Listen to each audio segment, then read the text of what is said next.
Good morning. आज का हमारा टॉपिक है नेचर ऑफ फाइनेंशियल स्टेटमेंट्स, यानी कि वित्तीय विवरणों की प्रकृति।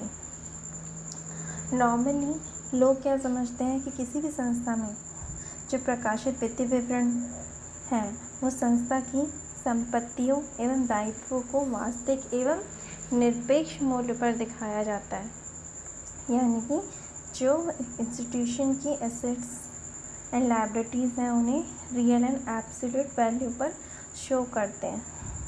लेकिन ये जो धारणा है वो उचित नहीं है, सही नहीं है। क्यों? क्योंकि वित्तीय विवरणों में उल्लेखित जो संपर्क हैं, यानी जो फिगर्स हैं, अंक हैं, वो क्या होते हैं? लिपिबद्ध तथ्यों।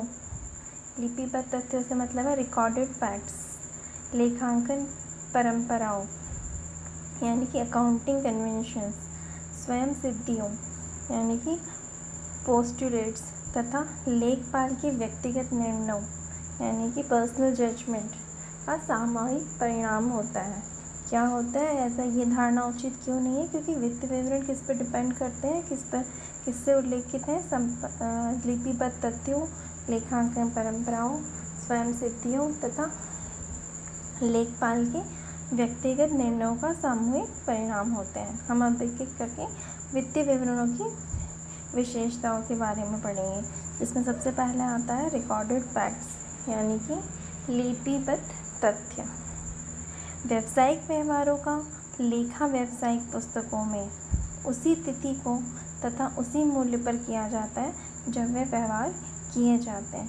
कहने का मतलब है किसी भी बिजनेस में जो फाइनेंशियल ट्रांजेक्शन्स होते हैं वो तभी रिकॉर्ड किए जाते हैं जब वो होते हैं, एक्चुअल में डील करते हैं किसी सेम प्राइस पे, उस जो करंट प्राइस होती है उसी पे।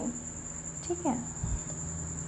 समय व्यतीत होने के साथ साथ यह लेख ऐतिहासिक रूप धारण करते हैं, यानी कि कुछ टाइम के बाद में ये हिस्टोरिकल रूप ले लेते हैं तथा इन्हीं लेखों की सहायता से, इन्हीं रिकॉर्डेड फैक्ट्स से हम क्या करते हैं? वित्तीय विवरण तैयार करते हैं।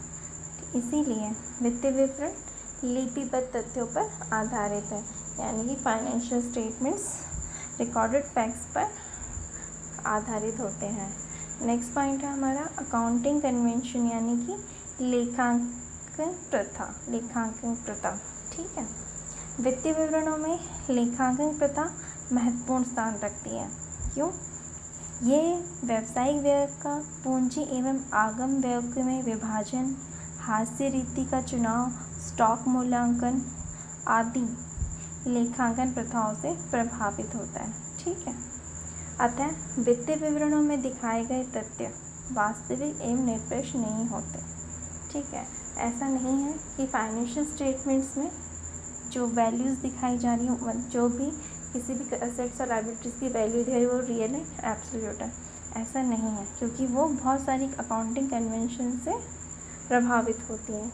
एक फॉर एग्जांपल अगर हम बात करते हैं मेटलिटी कन्वेंशन की, यानी कि लेखांकन की सारता की प्रथा का, उसके अनुसार क्या होता है? जो कम मूल्य की वस्तु होती हैं उनकी क्रय, यानी कि उनका जो एक्सपेंस है, जैसे कि पेन, स्टेशनरी, बल्ब आदि, वह उसी वर्ष के आगम व्यय में सम्मिलित कर लिया जाता है।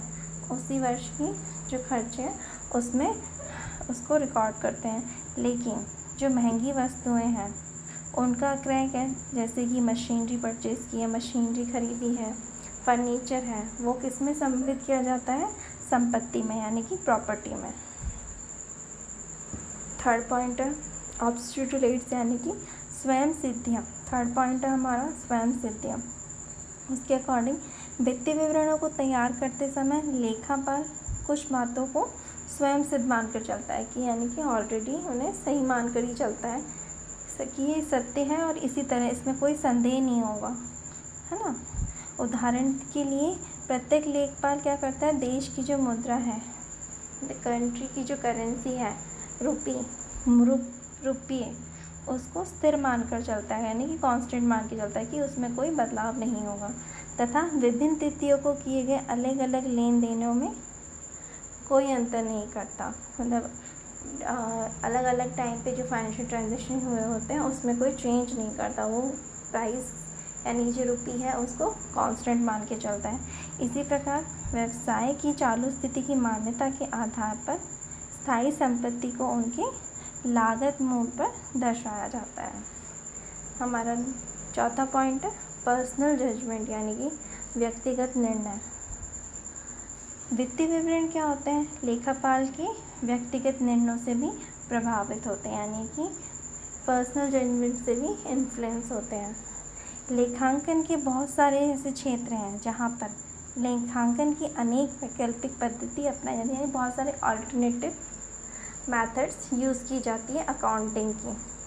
उदाहरण के लिए स्टॉक का मूल्यांकन, यानी कि स्टॉक वैल्यूएशन, लागत या बाज़ार मूल्य दोनों में से जो कम होता है, स्टॉक वैल्यूएशन में जो लागत मूल्य है और जो बाज़ार मूल्य है उनमें से दोनों में से जो कम है उस पर किया जाता है। लेकिन स्टॉक की लागत की गणना जो होती है वो प्रथम आगमन प्रथम निर्गम, यानी कि फीफो मेथड पे, फर्स्ट इन फर्स्ट आउट, और अंतिम आगमन प्रथम निगम यानी कि लीफो मेथड, अथवा क्रम लागत औसत लागत आधारी आधारों पर की जाती है। इससे किसी आधार को अपनाया जाए, यह लेखपाल की व्यक्तिगत निर्णय पर, ये उसके ऊपर डिपेंड करता है लेखपाल के ऊपर कि वो कैसी मेथड यूज़ करता है। नेक्स्ट है अकाउंटिंग कंसेप्ट, यानी कि लेखांकन अवधारणा। लास्ट पॉइंट है हमारा लेखांकन अवधारणा।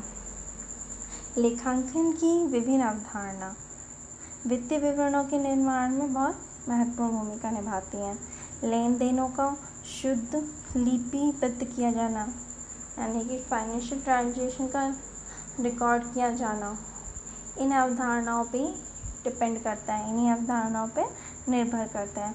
मुद्रा मापन की अवधारणा के आधार पर सभी लेन देनों को मुद्रा में व्यक्त किया जाता है। चल संस्थान अथवा व्यवसाय को निरंतर अवधारणा व्यवसाय के भावी अस्तित्व पर जोर देता है। लागत अवधारणा संपत्ति को लागत मूल्य पर वित्तीय लेखों का कार्य वित्तीय आंकड़ों एवं सूचनाओं का पूरक का कार्य करती है। वसूली अवधारणा, उपार्जन अवधारणा एवं लेखांकन अवधि अवधारणा की सहायता से आय की राशि निश्चित होती है। इस प्रकार ये स्पष्ट होता है कि जो वित्तीय विवरण की प्रकृति है, मूल का अनेक विशेषताएं हैं जो वित्तीय विवरणों को समझने तथा इनके निर्माण में सहायक होती हैं।